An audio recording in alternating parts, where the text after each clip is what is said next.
Baik, Assalamualaikum warahmatullahi wabarakatuh. Salam. Waalaikumsalam warahmatullahi Baik anak-anak, untuk pertemuan kali ini kita di online dulu ya atau melalui Zoom karena Bapak kurang enak body. Baik, untuk pertemuan kali ini kita mulai masuk atau membahas tentang shock absorber. Nah, sebelum itu ada yang tahu nggak sih kira-kira apa sih shock absorber itu di sistem suspensi pada mobil? Ada yang bisa jelasin ke Bapak? wabarakatuh, Pak. Baik, oke. Mungkin karena kita materi baru juga ya, Bapak. eh, Mungkin biar kita jelasin dulu apa sih itu shock absorber. Masuk kita ke definisi dan fungsi. Shock absorber adalah komponen yang penting dalam sistem suspensi kendaraan yang berfungsi untuk meredam getaran, menjaga kontak roda dengan permukaan jalan, dan meningkatkan kenyamanan berkendara. Lalu kita ada masuk ke prinsip kerja, yaitu shock absorber atau peredam kejut berfungsi untuk meredam guncangan dan getaran yang terjadi pada saat kendaraan melewati jalan yang tidak rata atau polisi tidur. Cara kerjanya adalah dengan mengubah energi dari gerakan naik turun suspensi menjadi energi panas melalui oli atau fluida hidrolik yang berada di dalam shock absorber. Ketika roda kendaraan melewati lubang atau tonjolan, piston di dalam shock absorber akan bergerak naik turun. Gerakan piston ini memaksa oli mengalir melalui saluran-saluran kecil sehingga menghasilkan hambatan. Hambatan inilah yang mengurangi kekuatan getaran dan guncangan yang diterima pada kendaraan. Dengan adanya shock absorber, kendaraan menjadi lebih stabil, nyaman dikendarai, dan ban tetap menempel dengan baik pada permukaan jalan. Selain meningkatkan kenyamanan, shock absorber juga membantu menjaga kendali kendaraan saat berbelok, mengerem, maupun maju pada kecepatan tinggi. Eh,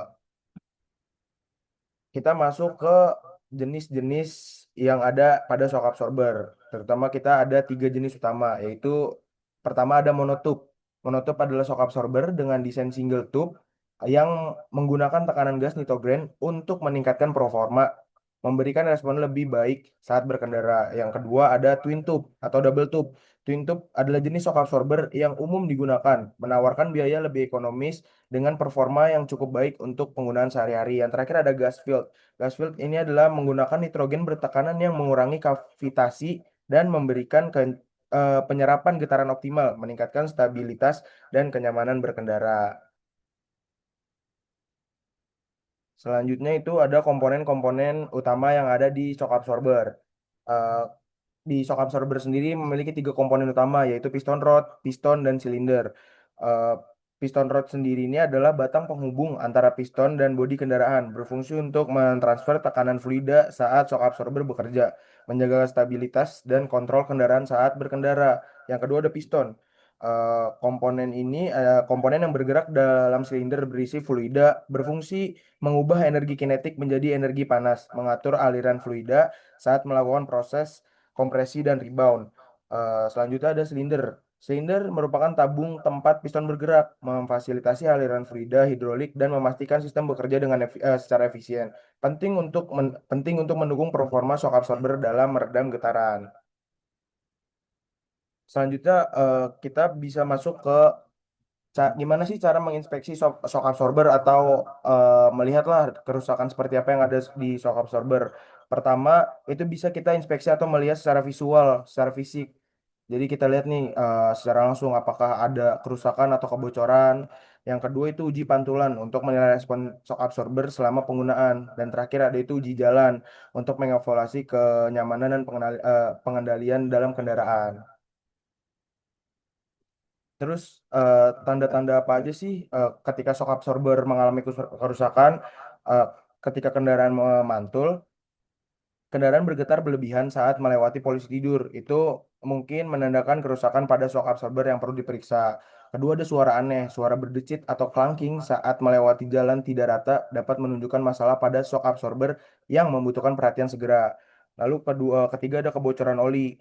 Kebocoran oli pada body shock absorber menandakan bahwa seal rusak dan perlu diganti untuk menjaga kinerja optimal agar olinya juga tidak habis. Lalu terakhir itu kita bisa dari ban yang aus tidak merata seperti cupping dan scalloping bisa mengidentifikasikan masalah pada shock absorber yang mempengaruhi kestabilan kendaraan. Lalu yang terakhir itu ada prosedur pergantian. Ada 4 tahapan prosedur. Yang pertama itu kita menyiapkan alat-alat yang dibutuhkan seperti kunci sok, terus impact, tracker penjepit untuk menjepit pernya. Lalu kedua, setelah itu setelah semua kunci disiapkan, kita melakukan pembongkaran di shock absorbernya, mulai dari dicopot dari bodi, lalu penekanan per, lalu pergantian shock absorbernya. Setelah itu dipasang unit baru, lalu dipasang kembali ke bodinya. Lalu, nah, untuk tugas selanjutnya, jadi di pertemuan selanjutnya Bapak mau kalian berkelompok dulu nih, karena di murid Bapak ini ada 20, Bapak mau bagi jadi 5 kelompok, jadi satu kelompok 4 orang. Bapak mau kalian membongkar sistem suspensi dan mengidentifikasi nih, apakah sistem suspensi tersebut atau komponen-komponennya masih dalam kondisi baik atau tidak. Jadi untuk pembagian kelompoknya Bapak bebaskan karena kalian semua kepintarannya sama menurut Bapak. Jadi Bapak mau di pertemuan selanjutnya kita itu sudah melakukan pembongkaran dan kalian semua mempresentasikan hasil pembongkarannya seperti penjelasan komponen yang rusak atau tidak. Baik, karena jamnya juga sudah selesai ya, anak-anak. Bapak harap di pertemuan selanjutnya kalian bisa melakukan presentasi dari praktek kalian nanti. Untuk pertemuan kali ini mungkin sekian saja dari Bapak. Kurang lebihnya mohon maaf. Wassalamualaikum warahmatullahi wabarakatuh.